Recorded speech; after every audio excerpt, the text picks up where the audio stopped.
L'examen du CFE et l'entrée en sixième qui démarre sur tout le temps du territoire national. Donc nous avons pour cela pris des dispositions pratiques.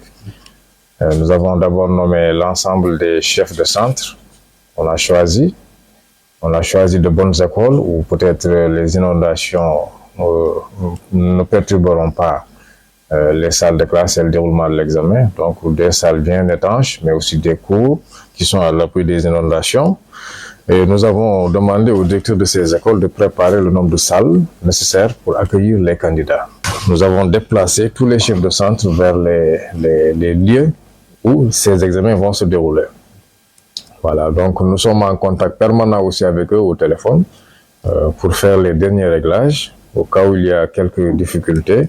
Donc ensemble, on va trouver les solutions pour que demain, tous les élèves puissent composer dans d'excellentes conditions. D'abord, au niveau de la commune, avec l'autorité administrative, demain, nous allons procéder à une visite des centres. Mais au-delà, un plan de supervision est prévu aussi dans tout le département, vers les différents axes, avec les collègues inspecteurs, donc qui vont sur le terrain avec le bureau des examens et concours, faire la supervision de l'examen. Voilà. Parallèlement aussi, dans le cadre toujours de la communication, il est prévu très tôt de prendre toutes les informations concernant surtout les présences des élèves dans ces centres-là, de centraliser le tout et d'envoyer aux autorités administratives, mais aussi aux autorités académiques. Voilà, cette année, nous avons 5233 candidats. Si nous comparons cet effectif à celui de l'année dernière, il est un peu en baisse. Nous avons 1125 candidats de moins. Donc 5233 candidats répartis entre 2587 garçons et 2646 filles. Voilà. Donc nous les avons répartis aussi dans 48 centres. L'année dernière, nous étions à 47 centres. Cette année, il y a le centre de Dassilam Pakao qui est créé, ce qui porte le nombre de centres à 48 en 2024. Donc voilà, nous avons un nombre très important à ce niveau qui dépasse les 1000 au CFE. Mais je voudrais profiter de l'occasion pour les rassurer, comme d'habitude, pour les rassurer vraiment par rapport à leur candidature. L'état civil ne les empêchera pas de composer au CFE et à l'entrée en sixième. Donc, je voudrais que tous les parents soient rassurés, que tous les candidats soient rassurés. Les chances de ces candidats restent égales à celles des candidats qui ont aussi des pièces d'état civil. Mais c'est une occasion aussi pour rappeler aussi aux parents leur responsabilité par rapport à l'état civil. C'est une situation déplorable qui est là, qu'on n'aurait pas dû vivre. Normalement, ces élèves devraient avoir leur pièce d'état civil, mais le processus va se poursuivre avec les différents ministères concernés. Mais pour le moment, les élèves ne sont absolument pas lésés.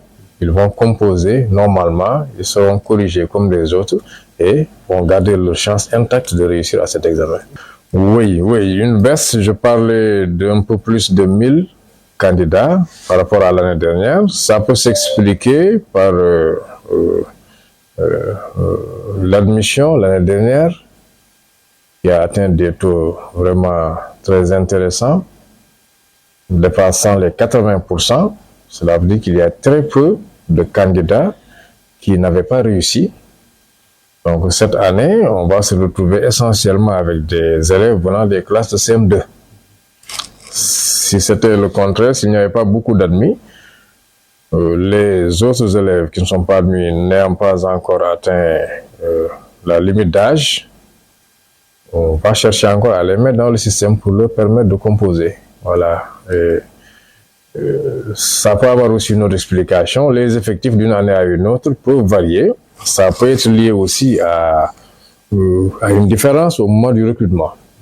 Parce que d'une année à une autre, pour le recrutement au CI, les effectifs ne sont pas les mêmes.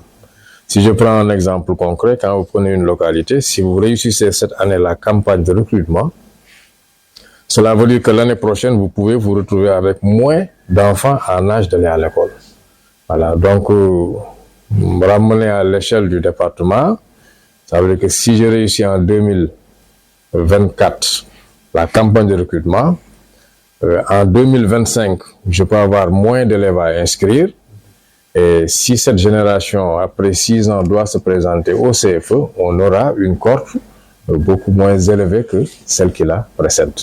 Voilà, donc ça peut s'expliquer par le recrutement, les différences qu'il y a au recrutement, mais ça peut s'expliquer par l'admission l'année dernière de beaucoup de candidats au CFE. Oui, je crois qu'elles sont très très méritantes. Je déplorais hier d'ailleurs dans la salle le nombre assez réduit de dames qui sont chefs de centre, mais je crois que ça va aller en s'améliorant. Elles sont de plus en plus au poste de responsabilité comme directrices et vraiment elles donnent entière satisfaction. Donc ça ne surprend pas que progressivement aussi elles intègrent ces postes de responsabilité par rapport aux examens scolaires. Mais même si elles ne sont pas chefs de centre, elles sont toujours dans ces centres et ont des responsabilités au niveau du secrétariat, qui est aussi important que le travail de chef de centre.